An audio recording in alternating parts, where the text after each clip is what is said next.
توبہ توبہ، ماں کی آواز آئی۔ میری ماں کو اس قدر چلانے کی عادت ہے کہ میرے تو سر میں درد ہو جاتا ہے۔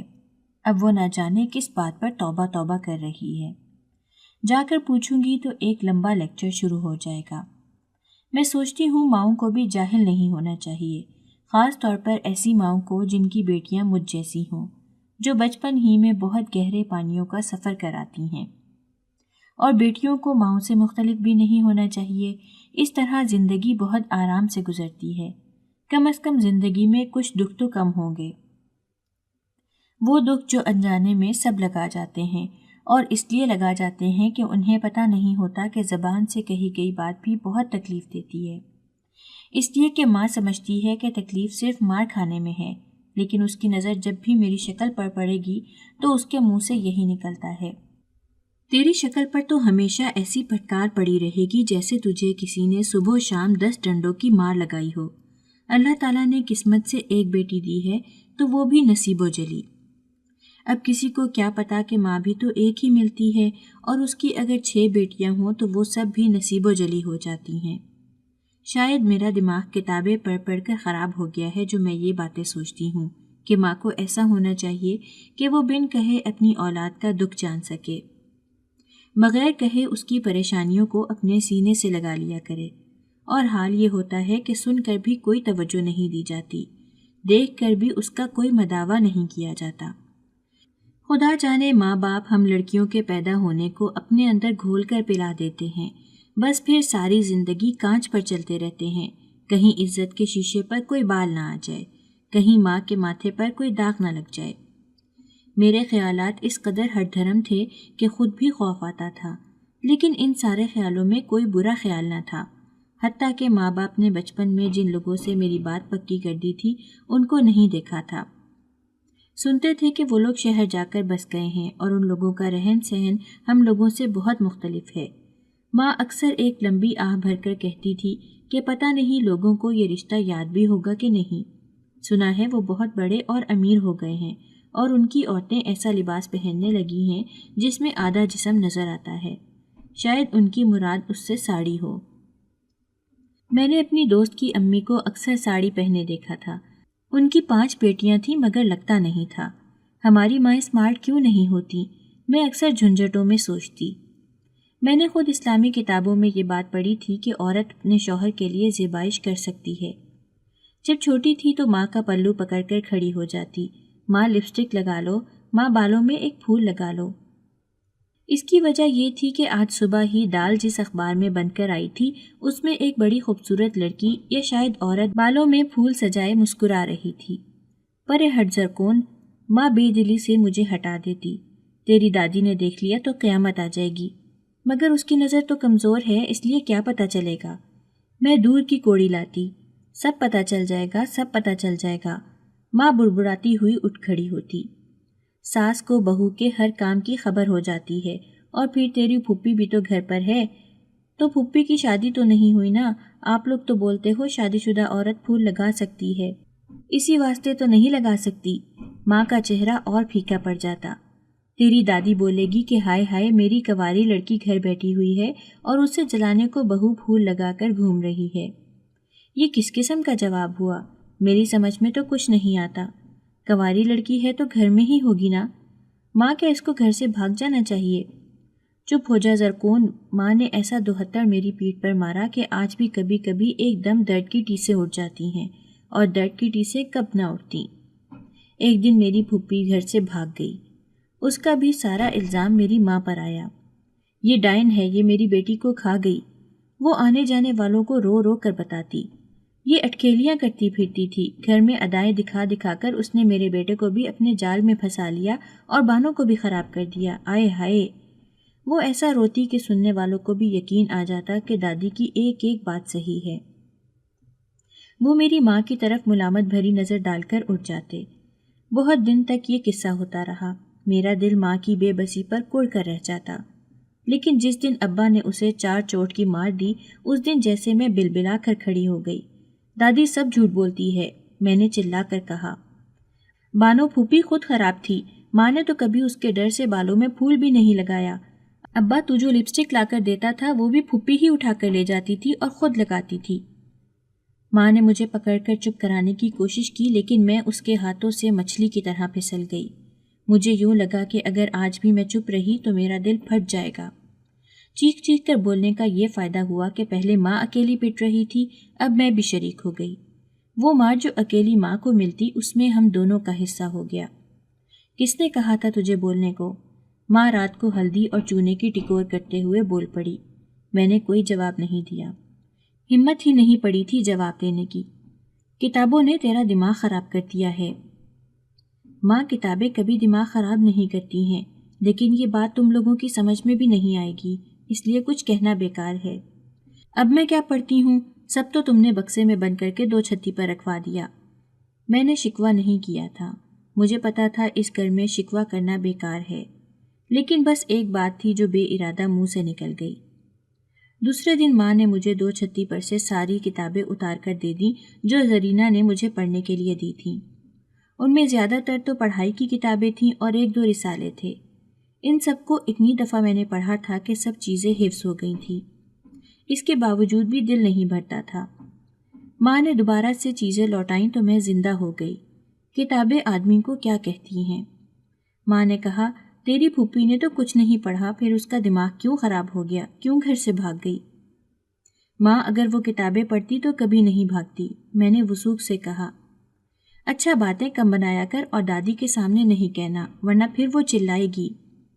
اس دفعہ ماں مجھے بہت اچھی لگی، حالانکہ اس دن بھی اس کے کپڑے بہت گندے ہو رہے تھے اور اس نے بالوں میں 2 دن سے کنگھا نہیں کیا تھا۔ اس کے باوجود بھی میری الٹی سیدھی سوچیں تھیں۔ میرے بچپن کے دن تھے اور عورت کا دل کیا ہوتا ہے، بچپنا تو کبھی اس دل سے جاتا ہی نہیں ہے۔ بچوں کو آپ چھوٹی سی چیز دے کر بڑی سے بڑی بات منوا سکتے ہیں۔ وہ ایک ہاتھ سے اپنے آنسو پوچھیں گے، دوسرے ہاتھ سے چیز پکڑیں گے اور اپنی ضد سے دستبردار ہو جائیں گے۔ انہیں یاد بھی نہیں رہے گا کہ انہوں نے کیا قیامت اٹھائی ہوئی تھی۔ ایسی قیامت عورت کے دل میں بھی تو اٹھتی ہے۔ مرد صرف وعدوں سے ہی بہلا دیتا ہے اور لطف کی بات کہ عورت بہل بھی جاتی ہے، اور کون سی عورت نہیں بہلتی؟ میرے گاؤں کی عورتیں تو بیچاری جاہل تھیں، ان کا کام ہی جوتیاں کھانا اور جوتیاں سیدھی کرنا تھا۔ وہ پٹ کر خوش رہتی اور خوش ہو کر پیتی۔ ارے بھائی، جس کا مرد مارے گا نہیں، چلا چلا کر گالیاں نہیں دے گا، وہ بھی کوئی مرد ہے؟ کیا ان کو کوئی تکلیف نہیں ہوئی ہوگی؟ پھر یہ زبان سے کیوں نہیں کہتی؟ میں اکثر سوچتی تھی کہ ان کو چاہیے کہ یہ اپنے مردوں سے کہیں، بھائی ہم بچے سنبھالتے ہیں، تمہارا گھر دیکھتے ہیں، گھر آؤ تو تازہ کھانا آگے رکھتے ہیں، دن رات لہو کا ایک ایک قطرہ تمہاری نظر کرتے ہیں، پھر یہ ستم کیوں؟ اگر کبھی حیات نے مجھ پر ہاتھ اٹھانے کی کوشش کی تو مجھے ابا کی وہ مار یاد آ جاتی جو اس نے بچپن میں لگائی تھی۔ نہیں، وہ شہر میں رہتا ہے، شہر کے لوگ گاؤں کے لوگوں کی طرح ظالم اور جاہل نہیں ہوتے، اور جب میں نے گاؤں میں رہ کر 10 جماعتیں پڑھ لی تو نہ جانے اس نے کتنا پڑھا ہوگا، شاید 12 یا شاید 14۔ میں خود ہی اندازے لگاتی، اندازے غلط بھی ہو جاتے ہیں، خواب ٹوٹ جاتے ہیں، زندگی پلِ صراط کا سفر بن جاتی ہے اور کسی کو خبر ہی نہیں ہو پاتی کہ کیا کچھ مٹ جاتا ہے۔ جس وقت ماں کو خبر ہوئی کہ میرے سسرال والے آ رہے ہیں، اس کا بس نہیں چلا کہ ان کے لیے کیا کرے، ان کو کس جگہ بٹھائے، کہاں ان کی تواضع کرے۔ وہ خود بھی پاگل بنی رہی، ساتھ مجھے بھی پاگل بناتی رہی۔ اس کو سب سے زیادہ فکر میری زبان کی تھی۔ خبردار جو ان لوگوں کے آگے زبان چلائی یا اپنی قابلیت کا سکہ جمایا، انہیں تیری پڑھائی کا بھی پتہ نہیں چلنا چاہیے۔ ماں، تم تو پڑھائی کو بھی گناہ کی طرح چھپا رہی ہو۔ مجھے غصہ آ گیا۔ آخر وہ شہر کے پڑھے لکھے لوگ ہیں تو ان کو پتہ چلنا چاہیے کہ ان کی بہو بھی پڑھی لکھی ہے۔ ایسا غضب مت کرنا، کیا پڑھی لکھی لڑکیاں شہر میں نہیں ہوتی؟ وہ چاہتے تو شہر میں بھی تو شادی کر سکتے تھے۔ انہوں نے حیات کی شادی شہر میں کیوں نہ کی؟ اس لیے کہ سب بے زبان بہو چاہتے ہیں جو دب کر رہے، جو روب میں رہے۔ پھر تو ان کی قسمت ہی خراب ہے۔ میں نہ دب کر رہ سکتی ہوں نہ روب میں۔ میں نے ماں کو چھیڑا تو اس نے چمٹا اٹھا لیا۔ کتنا کام کرواؤ گی؟ آخر چھوٹے سے گھر میں کام ہی کیا ہے؟ 2 مونڈے کھینچ کر ادھر رکھ دو یا ادھر، کیا فرق پڑتا ہے؟ کسی چیز سے کوئی فرق نہیں پڑ سکتا۔ ماں نے لمبی سرد آہ بھری۔ صرف یہ تیری چاند جیسی صورت ہے جو تقدیر بدل سکتی ہے، ورنہ تیری پھوپھی نے تو اس گھر کو برباد کر ہی دیا ہے۔ چل بھائی، ماں نے آج پہلی دفعہ میری کسی چیز کی تعریف کی تھی۔ میرے تو پاؤں ہی زمین پر نہیں پڑ رہے تھے۔ بری میں اتنے خوبصورت زیور آئے تھے کہ سب کی آنکھیں پھٹی کی پھٹی رہ گئیں۔ اللہ، زرکون تو کچا ہیرا ہوتا ہے، اب تو سچ مچ زرکون جوہریوں کے گھر جا رہی ہے۔ ایسا زیور ہے جو اب تک کسی لڑکی کو نہیں ملا۔ ایسے کپڑے ہیں جن کے نام بھی نہیں آتے۔ راجستانی شرارہ یہ کیا چیز ہوتی ہے؟ یہاں تو ہر موقع کے لیے شلوار قمیض ہے۔ میں نے اتنا چاہا کہ زرینہ بھی کسی طرح شادی میں آ جائے، مگر اس کے امتحان تھے، وہ نہیں آ سکی۔ چلو کوئی بات نہیں، اب تو میں خود بھی شہر جا رہی ہوں، کسی دن اس سے ملاقات ہو ہی جائے گی۔ حالانکہ میرا بہت دل تھا کہ زرینہ بھی میرے شرارے کی جھلمل دیکھ لے۔ روشنی میں تو اور اچھا لگ رہا تھا کہ اس پر نظر نہیں ٹک رہی تھی۔ انہی جھلمل کرتے ستاروں کی روشنی میں گاؤں سے شہر تک کا فاصلہ طے کر لیا۔ روشنی بہت تیز ہو تو کچھ نظر نہیں آتا، آدمی کی آنکھیں چندھیا جاتی ہیں۔ خواب بہت اونچے دیکھے ہوں تو چوٹ بھی بہت زور کی لگتی ہے۔ مجھے بھی بہت زور کی چوٹ لگی تھی، لیکن اب یہاں کون تھا جسے سنا کر میں دل کی بھڑاس نکالتی۔ ماں تو صرف ماں ہوتی ہے، اور وہ بھی بہت پیچھے رہ گئی تھی۔ یوں لگتا تھا جیسے کسی نے انسانوں کے جنگل میں چھوڑ دیا ہو، اور اس انسانوں کے جنگل میں ایک بھی چور اپنا نہ ہو۔ ایسے میں زندگی خود اپنے اوپر عذاب بن جاتی ہے، اور میرا خیال تھا کہ شہر کے مرد اور گاؤں کے مرد میں کوئی فرق ہوتا ہوگا، مگر نصیبوں میں تو فرق نہیں آ سکتا۔ مجھے اپنی ماں جیسا مقدر ملا تھا۔ ساری عورتوں کے مقدر ایک جیسے ہوتے ہیں۔ میں نے 2 مہینے تک اپنی ساس کی وہ ساری فضول باتیں برداشت کی جنہیں برداشت کرنے کا کبھی سوچا بھی نہ تھا۔ پھر ایک دن جب وہ پھر بانو پھپھی کا تذکرہ لے کر بیٹھ گئیں تو برداشت کی حد جیسے ختم ہو گئی۔ ارے بھائی، یہ بھاگنے والی لڑکیاں بڑے عیش میں رہتی ہیں۔ تیری پھپھی نے بھی کچھ دیکھا ہی ہوگا جب ہی تو گھر سے بھاگی، ورنہ گھر سے بھاگنا کوئی آسان کام تھوڑی ہے۔ تم اپنی بیٹیوں کو کیا سکھانا چاہ رہی ہو کہ یہ بھی یہاں سے بھاگ جائیں تاکہ یہ بھی عیش میں رہیں؟ اگر بولنا ہی ہو تو اکیلے میں بولا کرو تاکہ ان کے ذہن خراب نہ ہوں۔ ساس ایک لمحے کو ساکت رہ گئی۔ اسے گاؤں کی لڑکی سے ایسے جواب کی توقع نہیں تھی، یا پھر اس نے اس طرح کبھی سوچا ہی نہیں تھا۔ بات تو ایسے کرتی ہے جیسے بہت پڑھی لکھی ہے، اس نے ہڑبڑا کر آہستہ سے کہا۔ اپنے گاؤں کے حساب سے تو پڑھی لکھی ہوں، میں نے سیدھے کھڑے ہو کر آہستہ سے کہا، بلکہ تم جیسے لوگوں کے حساب سے بھی پڑھی لکھی ہوں۔ اچھا، تو تم پڑھی لکھی ہو؟ شاہ مینا بی بی نہ جانے کب دروازے میں آ کر کھڑی ہو گئی تھی۔ وہ اکثر ہی ادھر آ نکلتی تھی۔ جب بھی انہیں کوئی کام ہوتا تو کسی کے ہاتھ بلوانے کے بجائے خود بلانے کے لیے آ جاتی۔ نہیں بی بی، بس ایسے ہی۔ یہ ایسے ہی کیا ہوتا ہے بے وقوف؟ جب تم شادی کر کے آئی تھی مجھے جب ہی تمہاری شکل دیکھ کر اندازہ ہو گیا تھا تم بہت اچھی لڑکی ہو۔ میرے پاس شام کو آنا، تم سے کوئی بات کروں گی۔ وہ مجھے حیران چھوڑ کر چلی گئی۔ مہارانی صاحبہ، آپ کا تو دماغ پہلے ہی آسمان پر رہتا تھا، اب کیا بات ہے؟ مجھے پاگل کتے نے کاٹا تھا جو شہر کی اتنی لڑکیاں چھوڑ کر پاگلوں کی طرح گاؤں سے اس نوابزادی کو اٹھا کر لے آئی۔ سوچا تھا گاؤں کی لڑکی ہے، اسے اپنے اشاروں پر رکھوں گی، میرا ہر حکم مانے گی، کبھی پلٹ کر جواب نہیں دے گی، لیکن علم ہائے سب کچھ ختم ہو گیا۔ اوفو، اماؤں کے اندازے اس قدر صحیح کیوں ہوتے ہیں؟ مجھے ماں کی وہ بات یاد آئی جو اس نے شادی سے پہلے کہی تھی، اور اب میں نے اپنی ساس کو غور سے دیکھا۔ یہ کس قسم کی دنیا ہے کہ ہم اپنے برے ارادے کسی پر ظاہر کرتے ہوئے جھجکتے بھی نہیں، اس سے الجھتی نہیں جس کے متعلق برا سوچ رہے ہوتے ہیں۔ اور جہاں تک شہر میں شادی کرنے کی بات ہے، ان کو شہر میں مجھ جیسی خوبصورت لڑکی مل جاتی۔ یہ بات بھی یہیں آ کر پتہ چلی تھی جب سب نے مبارکباد دی اور کہا کہ میں خوبصورت ہوں، چاند جیسی ہوں۔ حتیٰ کہ حیات کو بھی مجھ میں کوئی خوبی نظر نہیں آئی تھی، سوائے اس کے کہ وہ کہتا تھا کہ میں بہت حسین ہوں۔ وہ بھی اپنی ماں کی طرح اپنے سارے ارادے مجھ پر ظاہر کر دیتا تھا۔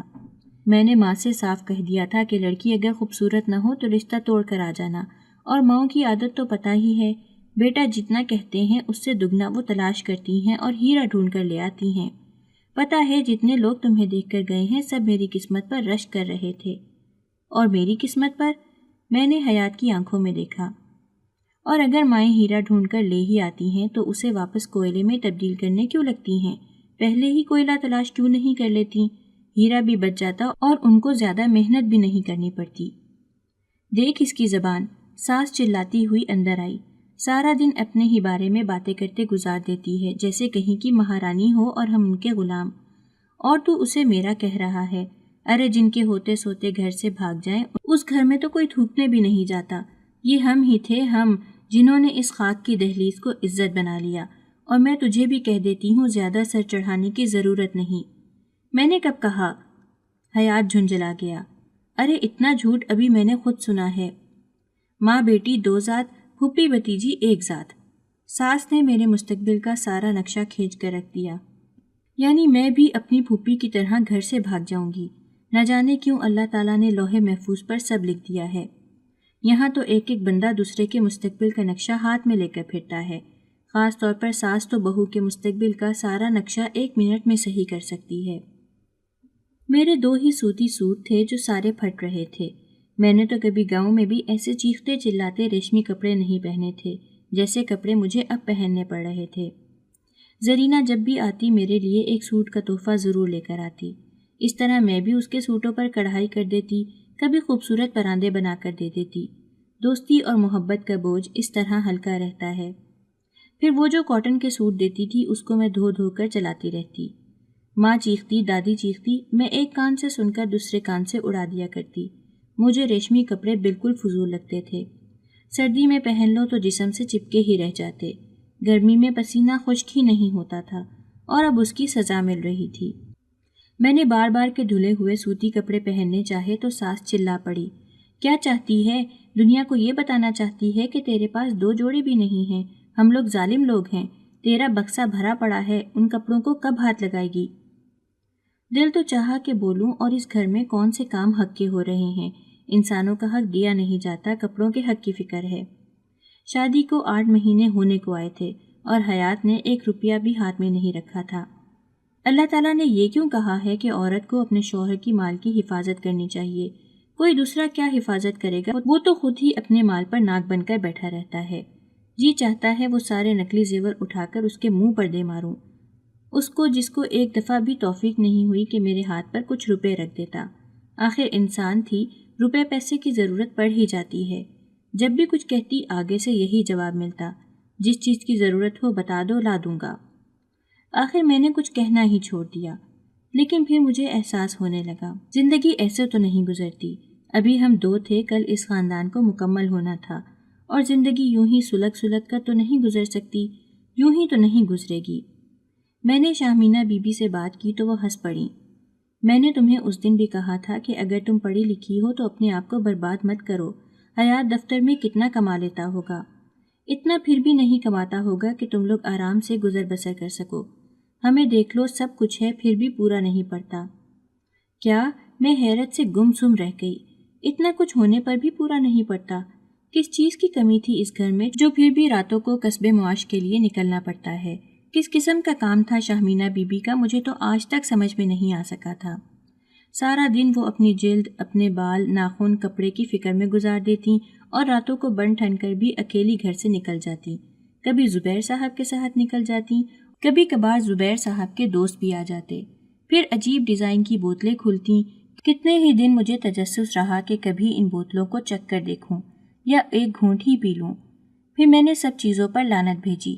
اگر مینا بی بی کو میرے فضول ارادوں کی خبر بھی ہو جاتی تو یہ 4 پیسوں کا سہارا بھی ختم ہو جاتا۔ اور کام کیا تھا؟ کچھ بھی نہیں۔ میں گھر کے ملازموں پر نظر رکھتی تھی، یا پھر جولی کو ٹہلانا ہوتا تھا، یا جولی کے ٹیوٹر آتے تو ذرا دیکھ بھال کرنی پڑتی تھی۔ حالانکہ وہ اچھا بھلا مانس انسان تھا، مگر مینا بی بی کو دنیا کے کسی مرد پر اعتبار ہی نہیں تھا۔ مجھے ان کی یہ بات سب سے اچھی لگتی تھی۔ ماؤں کو ایسا ہی ہونا چاہیے، بیٹی پر ایسی ہی کڑی نظر رکھنی چاہیے۔ بیٹیاں تو پھول ہوتی ہیں، ایک بری نظر سے بھی مرجھا جاتی ہیں، اور ماں کو بھی ایسا ہی سمارٹ اور خوبصورت ہونا چاہیے جیسے شاہمینہ بی بی ہیں۔ میری تصور میں اپنی ماں کا سراپا آ جاتا۔ ہلکے کپڑے پہنے ہوئے، بالوں کو 2 دن تک کنگھی نہیں ہوتی تھی، اس پر ہر وقت کی نصیحتیں۔ میں نے کہا تھا نا کہ خدا جانے ماں باپ ہم لڑکیوں کے پیدا ہونے پر کیا گھول کر پلا دیتے ہیں، بس ساری زندگی کانچ پر چلتے رہو، کہیں عزت کے کھٹے میں کوئی بال نہ آ جائے، کہیں ماں باپ کے ماتھے پر کوئی داغ نہ لگ جائے، بس وہی گھسے پٹے خیالات۔ لیکن یہاں شہر آ کر جب میں نے شاہمینہ بی بی کو دیکھا، جن کے پاس ایک لمحے کی بھی فرصت نہیں تھی، کتنے مختلف کام ان کو کرنا پڑتے تھے، لیکن اس کے باوجود بھی وہ جولی کی طرف سے غافل نہیں رہتی تھیں، حتیٰ کہ انہوں نے اس کی حفاظت کے لیے مجھے بھی اس کے سر پر مسلط کر دیا تھا۔ جولی بھی مجھ سے بہت خوش رہتی۔ تم بہت اچھی ہو زرکون، وہ اپنے تراشیدہ بال جھٹک کر بولتی۔ صاف ستھری رہتی ہو، اچھے کپڑے پہنتی ہو۔ یہ اچھے کپڑے ہیں، میں زور سے ہنس پڑی۔ یہ تو اتنی دفعہ دھل چکے ہیں کہ خود مجھے بھی یاد نہیں، پھر بھی زرکون ان کپڑوں سے خوشبو آتی ہے۔ خوشبو؟ مجھے ڈر لگنے لگا۔ مغرب ہو رہی ہے اور یہ جولی بی بی نہ جانے کس قسم کی باتیں کر رہی تھی۔ ہمارے جیسے لوگوں کے کپڑوں سے کیا خوشبو آئے گی؟ میں نے جولی بی بی کے سسکتے سراپے پر نظر ڈالی، ان کا کمرہ یاد کیا جہاں انواع و اقسام کی قسم قسم کی خوشبو کی بوتلیں رکھی ہوئی تھیں۔ ان ماں باپ کا سوچا جو اپنی اولادوں کو دنیا کی ہر نعمت مہیا کرتے ہیں، پھر ان کی طرف سے فکر مند رہتے ہیں۔ شاہمینہ بی بی یاد آئیں جو جولی کو اکیلے نہیں جانے دیتی تھیں، ہر جگہ اس کے ساتھ گارڈ جاتے تھے اور گھر کے اندر مجھے اس کے ساتھ سائے کی طرح لگا دیا تھا۔ پھر بھی میری سمجھ میں نہیں آیا کہ کیا کہوں، ان کو ایسا مذاق نہیں کرنا چاہیے، اور جو میرے دل میں ہوتا تھا وہی زبان پر۔ میں نے کہہ دیا، ہم لوگ کیا مذاق کریں گے؟ آنکھوں میں جیسے نمی کی ایک کرن سی ابھری۔ تم کیا جانو زرکون کہ ہم جیسے گھروں میں بیٹی کی کیوں اتنی حفاظت کی جاتی ہے؟ جو دام پورے ادا کرتے ہیں ان کو مال بھی نیا چاہیے ہوتا ہے، اور چیز نئی ہو تو قیمت بھی پوری ملتی ہے۔